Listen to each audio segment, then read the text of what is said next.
Bem, vamos lá. Voltamos aqui com a nossa aula de realismo e hoje nós vamos falar um pouco sobre Machado de Assis, um cético analisando a sociedade. Bem, Machado de Assis, ele surpreendeu o público leitor dos romances com a publicação de um livro supostamente escrito por um defunto, um morto, chamado Memórias Póstumas de Brás Cubas. Essa obra profetiza a construção de um realismo diferente daquele que surgiu com Flaubert e chegou ao Brasil com os romances de Eça de Queiroz. Como Machado avisou no próprio prólogo de seu livro, é taça que pode ter lavores de igual escola, mas leva a outro vinho. A crítica social realizada por Machado de Assis é inovadora, porque seus romances representam o público burguês de modo tão realista que acabam por provocar entre os leitores muito mais identificação do que constrangimento. Os primeiros romances. A carreira do Machado de Assis como escritor costuma ser dividida em duas fases, determinadas a partir da natureza dos romances que ele criou. A primeira mostra um autor cuja genialidade já começa a aparecer. Fazem parte dessa fase Ressurreição, A Mão e a Luva, Helena e Laia Garcia. Essas obras, apesar de marcadas por traços claramente românticos, traduzem a preocupação do escritor com a questão da ascensão social. As histórias de amor envolvem sempre dinheiro, família e casamento, e apresentam as estruturas das narrativas românticas com princípio, começo, meio e fim, construídas com o objetivo de provocar surpresa e emoção. Essa estrutura demonstra uma intenção evidente de divertir e moralizar, muito presa à forma imposta pelo folhetim.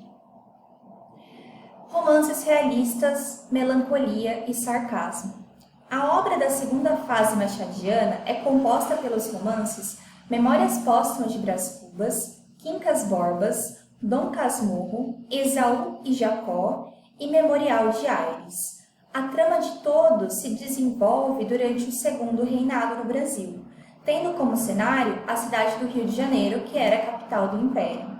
Os romances da segunda fase machadiana concentram-se na falsidade da vida depois do casamento, marcado muitas vezes pela traição. A insistência nesse tema parece ter origem no pessimismo do autor, que vê as relações humanas sempre motivadas por interesse. Essa visão faz com que as personagens sejam um reflexo das camadas dominantes e busquem o proveito próprio sem espaço para as ações desinteressadas. Então a gente costuma dizer que o ano de 1881 marca o início do realismo no Brasil, porque foi nessa data que o Machado de Assis publicou Memórias Póstumas de Brás Cubas, que promove aí uma ruptura radical com o modelo romântico de narrativa. O romance, ela é a autobiografia do Brás Cubas, que é um narrador protagonista que se apresenta logo no primeiro capítulo como um defunto autor. O contexto narrativo criado é muito surpreendente. É um morto, cansado da vida eterna, que resolve escrever as suas memórias póstumas, pós-morte. O estilo machadiano aparece bastante alterado nessa obra. O Machado de Assis abandona a preocupação com o desenvolvimento de um tema, de uma história central, e cuida de apresentar uma série de episódios ilustrativos da vida de Brás Cubas. E qual é o objetivo aqui? Não é focar na história, porque a história não vai apresentar nada de excepcional. Na verdade, o que merece a nossa atenção é a composição detalhada e atenta das personagens. Aqui eu trouxe um trechinho para a gente analisar de O Menino é Pai do Homem, do livro Memórias Póstumas de Brás Cubas. Tem esse trechinho aí no seu livro, tá?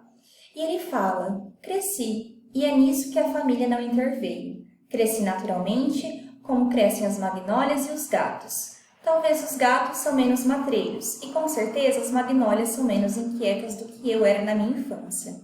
Um poeta dizia que o menino é pai do homem. Se isso é verdade, vejamos alguns lineamentos do menino. Então aqui ele começa a falar que desde os 5 anos ele é denominado de menino diabo, que ele era muito arguto, indiscreto, traquinas, e com o passar do tempo, essa personalidade dele foi ainda mais intensificada.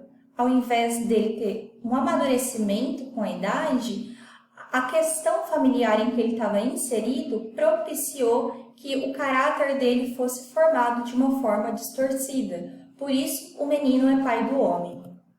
É impressionante observar a arrogância e a prepotência que constituem os traços fundamentais do caráter do Brás Cubas, que é esse personagem. Diferente do que a gente esperaria de um narrador protagonista, ele revela os piores traços da sua personalidade, liberado, entre aspas, das consequências por conta da sua cômoda posição de defunto autor que não tem mais nada a perder na sua vida. A frase final explica o título: O menino é pai do homem. Seu caráter se forma em um contexto familiar que favorecia comportamentos prepotentes. Então, o realismo machadiano ele é diferente dos outros porque ele vai fugir da crítica direta e fácil. De uma forma mais engenhosa, com um retrato mais fiel e sem retoques, ele retrata a vida de um membro da elite brasileira nesse livro. Ao apresentar o Brás Cubas com toda a sua arrogância, o que se percebe como era o comportamento daqueles que ocupavam as mais altas posições na sociedade naquela época. Então, através do Brás Cubas, o leitor é forçado a encarar, sem atenuantes, o retrato de sua própria miséria humana. E paramos aqui na página 392.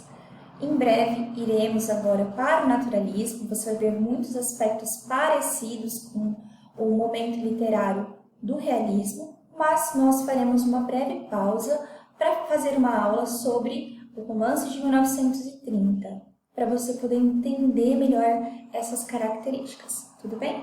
Espero que você tenha gostado. Um beijo e até a próxima aula.